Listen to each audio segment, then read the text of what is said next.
तो रही थी मेडिकल सेक्टर की, आप उसमें कुछ जोड़ना चाहते हैं, कैसे दिशा देना चाहते हैं? मेरे को जो एक चीज़ काफ़ी टाइम से लग रही है, maybe for years together, जी। वो ये है कि हमारी मेडिकल व्यवस्था है बहुत अच्छी है, सरकारी क्षेत्र की भी है, प्राइवेट सेक्टर की भी है, लेकिन उसमें गैप बहुत है। हमने कभी भी उसको फिल इन करने की कोशिश नहीं करी। जैसे 5 स्टार होटल्स होते हैं, 3 स्टार, नॉन स्टार, तो इस तरह की रेगुलेटरी बॉडी उन छोटे हॉस्पिटल्स को भी प्राइसिंग कंट्रोल ज़रूर करे, ताकि जो अभी बात हो रही थी रूरल बेल्ट तक बेनिफिट मिल सके, क्योंकि खाली गवर्नमेंट हॉस्पिटल्स पे हम डिपेंड होकर नहीं चल सकते जी।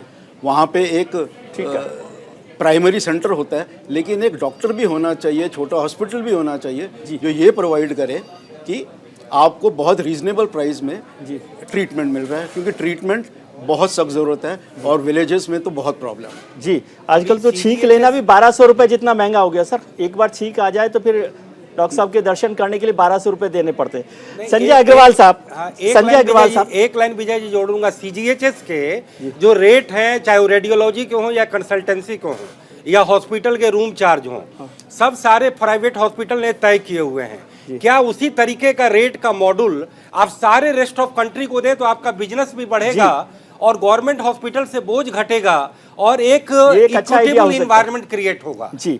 और इस तरीके के रेगुलेटर लाना जरूरी है। केवल इंश्योरेंस की पैरोकारी करना केवल ये टाइप 3 डिजीज के लिए है, जो डे टू डे नहीं होता, ठीक है, वो बिल्कुल लास्ट ऑप्शन है। जी। डे टू डे के लिए ये सुधार लाना बहुत जरूरी है। मुझे लगता है एजुकेशन में भी यही सुधार चाहिए और हेल्थ सेक्टर में भी यही सुधार चाहिए। संजय अग्रवाल साहब, क्योंकि आपको तो बार बार सलाम करना पड़ता है, देश आपसे चल रहा है, इकोनॉमी हमारी उससे चल रही है, लेकिन मुझे समझाइए कि दूसरे के दम पर चल रहे हैं साहब। नहीं सर, हर आदमी, हर सेक्टर जी सब मिलजुल के ही चल सकते हैं। नहीं, देखिए सर, चाहे रोजगार का मसला हो, एक्सपोर्ट इंपोर्ट का मसला हो, सब चीज़ें इंडस्ट्री से बहुत इंटरडिपेंडेंट है। ठीक है, अभी बात हो रही थी, हम देख रहे थे वित्त मंत्री की चुनौतियाँ, उसमें कहा गया कि एक्सपोर्ट इंपोर्ट के बीच में जो एक डिसबैलेंस है उसको हम कैसे कम कर सकते हैं, खासतौर से एक बड़े देश की तुलना अगर हम कंपैरेटिव स्टडी के तौर पे देखें, वो आप मुझे करेक्ट कर सकते हैं कि बिजनेस के हिसाब से वो मित्र देश है, क्योंकि हम डेफिसिट ट्रेड के साथ भी उसको बढ़ाते जा रहे हैं, और बॉर्डर के हिसाब से दुश्मन देश है। तो ये बैलेंस कैसे होता है? देखिए, ये चीज हम लोगों के लिए एक बहुत बड़ी सोच का विषय है। सरकार हो, चाहे हम लोग इंडस्ट्रियलिस्ट हो या इवन आम आदमी हो जी।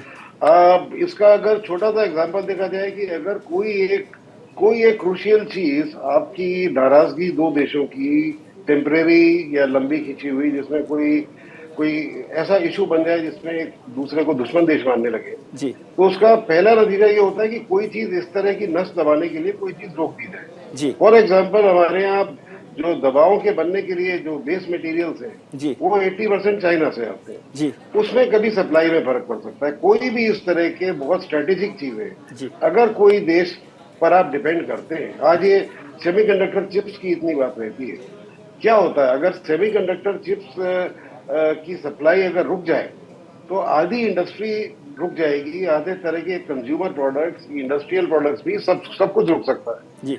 इस कारण से आपको अपने देश में इन सब कैपेबिलिटीज को बढ़ाना, उनको बढ़ावा देना दोनों तरह से बहुत जरूरी है और उसके लिए कुछ थोड़े कड़वे घूंट सबको पीने पड़ते हैं जी। अगर आपको वही चिप चाइना से 100 रुपए का मिलता है और आपको हिंदुस्तान का बना हुआ चिप 130 में लेना पड़ता है, तो देखिए कोई भी इंडस्ट्रियलिस्ट तो सर्वाइव नहीं कर पाएगा, वो 30 रुपए कहीं से आने पड़ेंगे जी।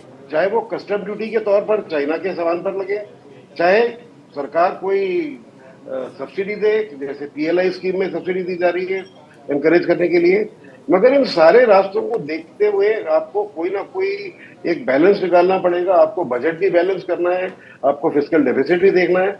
एंड ऑफ द डे ये जो एक नेशनल इम्पेरेटिव है कि आप जो आपके लिए सिक्योरिटी के लिए क्रूशियल चीजें हैं उन पर आप जहां तक हो सके 2 कदम फालतू चलकर भी आप उसके लिए एफर्ट करें, चाहे वो आपके लिए ये मेडिसिन का सवाल है, चाहे सेमीकंडक्टर चिप्स का सवाल है या डिफेंस का सवाल है जी।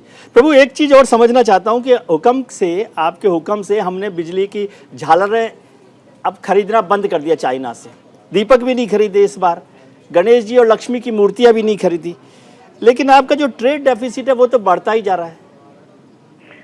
देखिए ये आपने बिल्कुल सही कहा, लेकिन ये जो दिवाली की झालर है फॉर एग्जांपल, इससे शायद नंबर्स में इतना फर्क नहीं पड़ता। जो हम बिलियन डॉलर्स की बात करते जी। हैं उसमें शायद हमारे लोगों की एम्प्लॉयमेंट में फर्क पड़ा होगा जी। कि जो एक लेबर यहाँ बैठ के वो बनाती है, वो एक वहाँ मशीनों से बन के अगर चाइना से आ रहा है। मगर ट्रेड डेफिसिट के लिए हमें ये भी समझना पड़ेगा कि एक मेजर कारण ट्रेड डेफिसिट का है ऑयल। जी। ऑयल प्राइसेस जो इतनी ज्यादा बढ़ी हैं, उसका एक सबसे बड़ा डायरेक्ट इम्पैक्ट जाता है ऑन ट्रेड डेफिसिट। आज यहाँ का इंडस्ट्री, यहाँ का ट्रेड तो लगा हुआ है, जी। लेकिन कुछ चीजें और भी, जैसे मैं आपको बताऊं कि हम लोग चेंबर से जो हम लोग हमेशा कहते जी। हैं, आज हमारी लॉजिस्टिक कॉस्ट हमारे देश की 14% जी। आज चाइना की अगर 6 या 7% जी। है, तो सिर्फ लॉजिस्टिक कॉस्ट यानी कि मेरी फैक्ट्री से पोर्ट तक माल पहुंचने में अगर मैं 8%, मतलब मेरी जी। पहुंचाने की कॉस्ट दोगुनी ज्यादा है। जी। तो नेचुरली वो कहीं ना कहीं मतलब मेरे को हिट कर रही है, मेरी कॉम्पिटिटिवनेस को हिट कर रही है।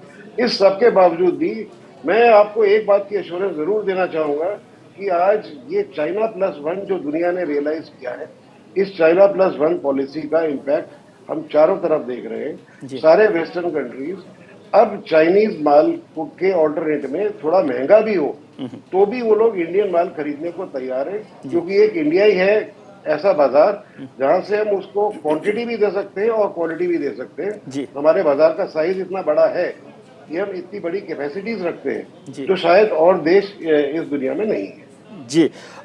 वत्स साहब, एक चीज़ समझना चाहता हूं कि अभी हम दुनिया भर में इस बात पर गर्व कर रहे हैं कि हाँ, दुनिया भर की बड़ी कंपनियों में, सरकारों में हिंदुस्तानी ब्रेन जो है वो काम कर रहा है। वो सीईओ है, वो वाइस प्रेसिडेंट है, वो प्रेसिडेंट है, तमाम तरह के सरकारों में एडवाइजर्स के तौर पे भी। ये बहुत अच्छी बात है, कर रहे हैं। लेकिन जब मैं कॉलेज में पढ़ा करता था और उसके बाद की बात पढ़ता था, ऐसे ही कहने के लिए हो रहा, थोड़ा सा इमेज मेकिंग के लिए, तब हम एक शब्द काम में लेते थे, ब्रेन ड्रेन। अब ये ब्रेन ड्रेन जो है उस समय शर्मिंदगी के लिए होता था, या सवालों पर सरकारों पर सवाल खड़े करने के लिए होता था। अब हमने उसको बदल कर दिया कि हम दुनिया के दूसरे देशों पर कब्जा कर रखा है। ये दोनों एक ही शब्द है। इसको आप किसी भी तरीके से देख सकते हैं। ये जो आपने बोला वो भी एग्रीएबल है। दूसरा क्या है, जब आप अच्छी पढ़ाई कर लेते हैं और विशेष रूप से जब आप बाहर पढ़ाई करते हैं जी, तो आप सैलरी और पैकेजेस भी वही एक्सपेक्ट करते हैं जो ग्लोबल है जी। वो डिस्पैरिटी अभी इंडिया में है, ये सच्चाई है जी। और इंडिया ने जो ग्रोथ करी है इंडस्ट्रियल, वो more like KPO, BPO, IT में करी है। अब लग रहा है कि हम शायद मैन्युफैक्चरिंग की तरफ भी जा रहे हैं जी। तो हम being a very cheap state in the world in terms of labour, इसमें पढ़े लिखे और नीचे वाला सारा तबका आता है। यदि हम सैलरीज की तरफ भी देखना शुरू करेंगे और उसको एडजस्ट करके इकोनॉमी को डिफाइन करेंगे, जिसमें गवर्नमेंट का रेवेन्यू एज अ टैक्स बढ़ेगा, भले वो जीएसटी हो, भले वो इनकम टैक्स हो, we have to balance that. लोग आना चाहते हैं लेकिन मैचिंग सैलरीज ना होने की वजह से शायद झिझक जाते हैं या रुक जाते हैं। ये बिल्कुल देखा हुआ एग्जाम्पल है। ये ऐसा नहीं है कि I am just trying to tell you on a theoretical base. जी संजय।